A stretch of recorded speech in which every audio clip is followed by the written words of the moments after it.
Halo Bapak Ibu dan Saudara yang dikasihi oleh Tuhan, kita berjumpa lagi dalam Salam Pagi pada hari ini 2 Desember 2022. Mari kita akan melanjutkan pembacaan firman Tuhan dari kitab 2 Samuel pasal 16. Demikian, ketika Daud baru saja melewati puncak, datanglah Siba, hamba Mefiboset, mendapatkan dia membawa sepasang keledai yang berpelana dengan muatan 200 ketul roti, 100 buah kue kismis, 100 buah-buahan musim panas, dan sebuyung anggur. Lalu bertanyalah raja kepada Siba, "Apakah maksudmu dengan semuanya ini?" Jawab Siba, "Keledai-keledai ini bagi keluarga raja untuk ditunggangi. Roti dan buah-buahan ini bagi orang-orangmu untuk dimakan, dan anggur ini untuk diminum di padang gurun oleh orang-orang yang sudah lelah." Kemudian bertanyalah raja, "Di manakah anak tuanmu?" Jawab Siba kepada raja, "Ia ada di Yerusalem, sebab katanya, pada hari ini kaum Israel akan mengembalikan kepadaku kerajaan ayahku." Lalu berkatalah raja kepada Siba, "Kalau begitu, kepunyaanmulah segala kepunyaan Mefiboset." Kata Siba, "Aku tunduk, biarlah kiranya aku dapat tetap mendapat kasih di matamu, ya tuanku raja." Ketika Raja Daud telah sampai ke Bahurim, keluarlah dari sana seorang dari kaum keluarga Saul. Ia bernama Simei bin Gera. Sambil mendekati raja, ia terus-menerus mengutuk Daud, dan semua pegawai Raja Daud dilemparinya dengan batu.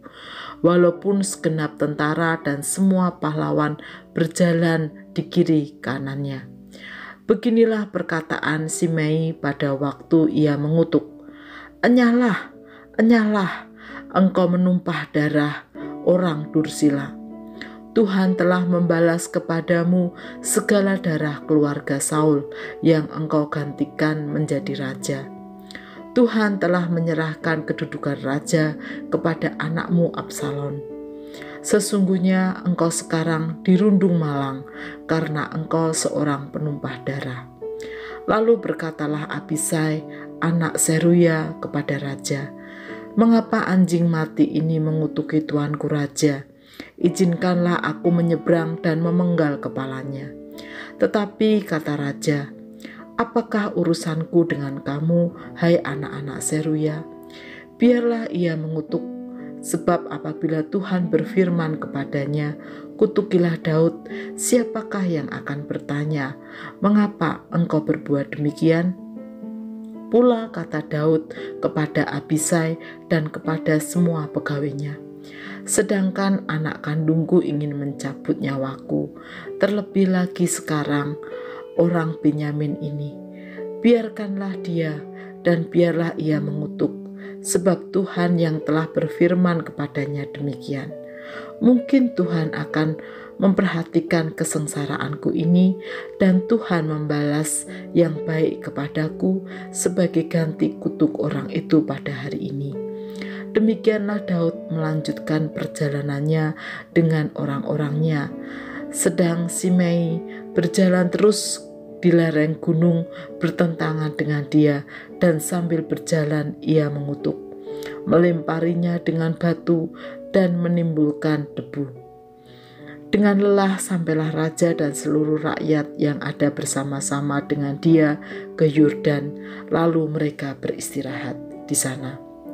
Maka Absalom dan seluruh rakyat orang-orang Israel sampailah ke Yerusalem, dan Ahitofel ada bersama-sama dengan dia. Ketika Husai, orang Arki, sahabat Daud itu sampai kepada Absalom, berkatalah Husai kepada Absalom, "Hiduplah raja, hiduplah raja." Berkatalah Absalom kepada Husai, "Inikah kesetiaanmu kepada sahabatmu? Mengapa engkau tidak pergi menyertai sahabatmu itu. Lalu berkatalah Husai kepada Absalom, "Tidak, tetapi dia yang dipilih oleh Tuhan dan oleh rakyat ini dan oleh setiap orang Israel. Dialah yang memiliki aku, dan bersama-sama dengan dialah aku akan tinggal. Lagi pula, kepada siapakah aku memperhambakan diri? Bukankah kepada anaknya? Sebagaimana aku memperhambakan diri kepada ayahmu, demikianlah aku memperhambakan diri kepadamu." Kemudian berkatalah Absalom kepada Ahitofel, "Berilah nasihat, apakah yang harus kita perbuat?"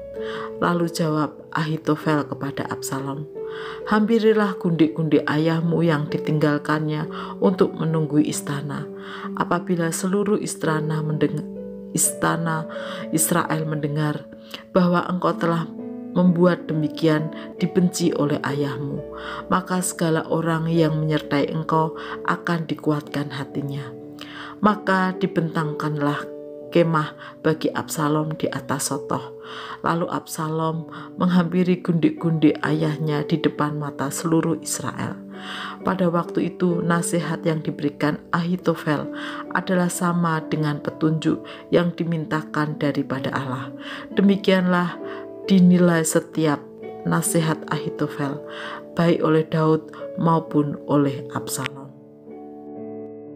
Bapak, Ibu, dan Saudara yang dikasihi oleh Tuhan, di saat kita menghadapi musibah atau masalah atau pergumulan, tidak semua orang di sekitar kita bersikap baik atau memahami apa yang kita alami.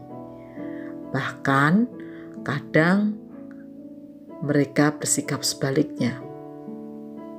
Seorang sahabat pun bisa meninggalkan kita di saat kita sedang terpuruk, seperti yang dialami oleh Daud ketika ia harus bergumul dan melarikan diri dari anaknya Absalom yang merebut tahtanya. Daud bertemu Siba yang berbuat baik kepadanya. Namun tidak semua yang ditemui seperti Siba.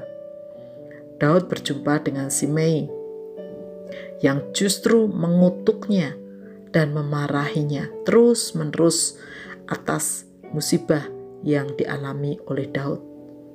Bahkan Husai, sahabatnya, tidak lagi mendukungnya.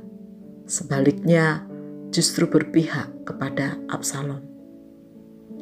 Di tengah situasi tersebut, Daud tetap berserah pada Tuhan.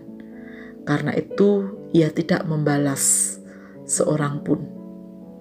Ia terus menghadapi pergumulan atau masalahnya dengan berpengharapan pada Tuhan.